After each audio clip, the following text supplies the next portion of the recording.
नमस्कार दोस्तों। महाराष्ट्र की राजनीति तेजी से बदल रही है और इस बदलते नए घटनाक्रम में एनसीपी के राष्ट्रीय अध्यक्ष शरद पवार ने मुंबई में आज ये घोषणा की वे पार्टी के अध्यक्ष पद से इस्तीफा दे रहे हैं। वे तमाम जिम्मेदारियों से मुक्त हो रहे हैं और एनसीपी अपना नया अध्यक्ष चुन ले। उनकी उस घोषणा के बाद महाराष्ट्र की सियासत तेजी से बदलने लगी है और अब ये कहा जा रहा है कि एनसीपी और बीजेपी के बीच गठबंधन का रास्ता साफ हो गया है। आने वाले दिनों में एनसीपी भी सरकार में शामिल होगी और अजीत पवार महत्वपूर्ण भूमिका निभाएंगे।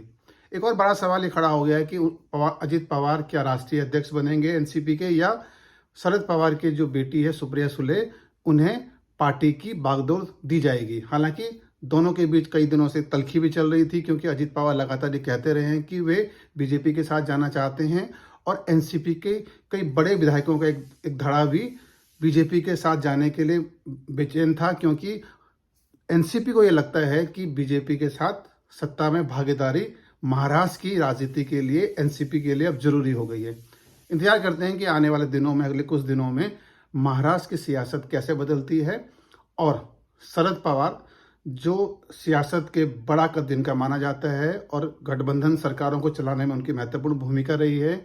महाराष्ट्र में महाअघाड़ी गठबंधन को बनाने में भी उन्हीं की महत्वपूर्ण भूमिका थी और शिवसेना को कांग्रेस और एनसीपी के साथ जोड़ने में भी शरद पवार ने महत्वपूर्ण भूमिका निभाई थी।